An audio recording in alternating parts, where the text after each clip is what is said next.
ദൈവതിരുനാമത്തിന് മഹത്വമുണ്ടാകട്ടെ. വിശുദ്ധ മത്തായി സുവിശേഷം 1-ാം അധ്യായം 22-ാം വാക്യം.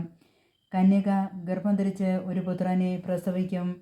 ദൈവം നമ്മോടുകൂടെ എന്നർത്ഥമുള്ള ഇമ്മാനുവേൽ എന്നവൻ വിളിക്കപ്പെടും. സ്വർഗവും ഭൂമിയും തമ്മിലുള്ള ഒരു കച്ചവടത്തിൻ്റെ കഥ പറയുന്ന തിരുനാളാണ് ക്രിസ്മസ്. ഈ കച്ചവടത്തിൽ സ്വർഗത്തിന് നഷ്ടവും ഭൂമിക്ക് നേട്ടവുമാണ്. കാരണം മറ്റൊന്നുമല്ല, സ്വർഗത്തിൽ വസിക്കേണ്ട ഉണ്ണി സ്വർഗത്തിൻ്റെ മഹിമ വെടിഞ്ഞ് ഭൂമിയിലേക്ക് ഇറങ്ങി വന്ന ദിവസമാണ് ക്രിസ്മസ്. ഇന്നു മുതൽ അവൻ നമുക്ക് സ്വന്തം ദൈവമായി ജീവിക്കേണ്ടവൻ മനുഷ്യനായി മാറിയെന്ന് പറയുമ്പോൾ ഞാൻ ദൈവമാണെന്ന് മറന്നുപോയ തിരുനാളാണ് ക്രിസ്മസ്. സ്വർഗവും ഭൂമിയും തമ്മിൽ ചുംബിക്കുന്ന പാതിരാവിൻ്റെ കഥയാണ് ക്രിസ്മസ് നമുക്ക് പറഞ്ഞു തരുന്നത്.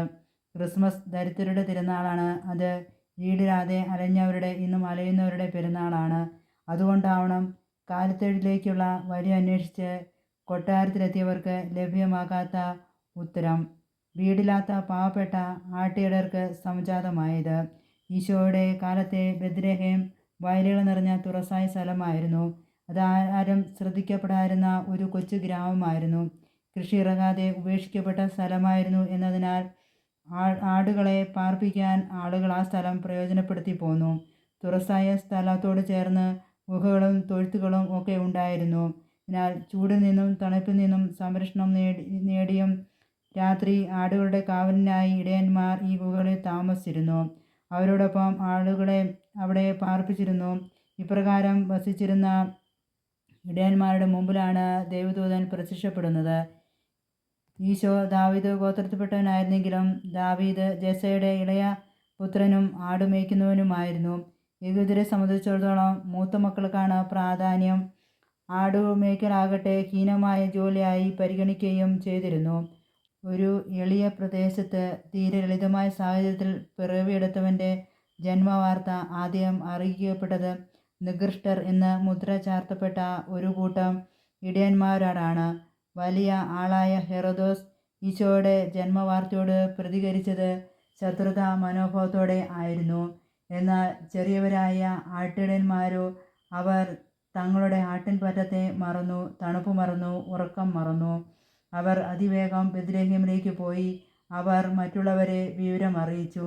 കള്ളന്മാർ എന്ന് പണ്ടേ ദുഷ്പേര് വീണിട്ടുള്ള ഇടയന്മാർ രാത്രിയുടെ മറവിൽ തൊഴുത്തിലേക്ക് പോകുന്നത് അവരെ ആളുകൾ കൂടുതൽ തെറ്റിദ്ധരിക്കാൻ ഇടയാക്കിയേക്കും. പൊതുജനങ്ങൾക്ക് സ്വീകാര്യമല്ലാത്ത അവർ നൽകുന്ന സാക്ഷ്യം ആളുകൾ വകവയ്ക്കണമെന്നില്ല. എന്നിട്ടും അവർ സാഹസം ഏറ്റെടുത്തു.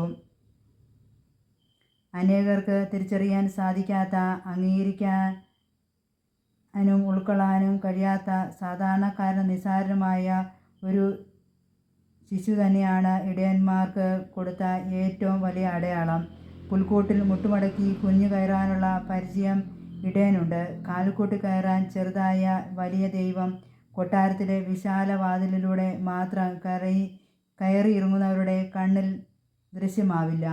മുട്ടുമടക്കാൻ മനസ്സുള്ളവർക്ക് എല്ലാം തങ്ങളുടെ ജീവിതത്തിൽ ദൈവത്തെ കണ്ടെത്താൻ ബുദ്ധിമുട്ട് ഉണ്ടാവുകയില്ല. ചെറുതാകാനും എളിമപ്പെടാനും നമ്മെ ക്ഷണിക്കുന്നു. എല്ലാം മറന്ന് കിടന്നുറങ്ങിയവർ ആയിരുന്നില്ല അവർ. പ്രത്യുത തങ്ങളുടെ സംരക്ഷണത്തിലുള്ള ആട്ടിൻകൂട്ടം വിശ്രമിച്ചുറങ്ങിയ രാവിൻ്റെ യാമങ്ങളിൽ കനലുകൾ കൂട്ടി കണ്ണിമ പൂട്ടാതെ കാവലിരുന്നവരായിരുന്നു അവർ. മിഴിക്കുള്ളിലെ മയക്കം മാറ്റിവെച്ച് ആടുകളുടെ രക്ഷയ്ക്കായി ഉണർന്നിരുന്നവർ. ഇടയരുടെ മനോഭാവം നമുക്ക് സ്വന്തമാക്കണം. കാത്തിരുന്നവർക്കും കാതോർക്കുന്നവർക്കും ആണ് കർത്താവിനെ കാണാൻ കഴിയുന്നത്. ഇടയനെപ്പോലെ കരുതാനും കാത്തിരിക്കാനുമാണ് നല്ല ഇടയൻ നരനായി ജന്മമെടുത്തത്. ഒരു പുൽക്കൂട്ടിൽ നിന്നുള്ള പ്രകാശത്തിൻ്റെ വെളിച്ചത്തിൽ ജീവിക്കുന്നവരും ആ പ്രകാശത്തിൻ്റെ പിന്നാലെ സഞ്ചരിക്കുന്നവരുമാണ് ക്രിസ്തുവിൻ്റെ അനുയായികളായ നാം. ഇടയന്മാരെ പോലെ നമ്മുടെ ലോകത്തിൽ പുറത്തിറങ്ങി ദൈവം നയിക്കുന്നിടത്തേക്ക് നമുക്ക് യാത്ര ചെയ്യാം. അതിനായി ദൈവം നമ്മെ അനുഗ്രഹിക്കട്ടെ. ഏവർക്കും ഹൃദയം നിറഞ്ഞ ക്രിസ്മസ് ആശംസകൾ.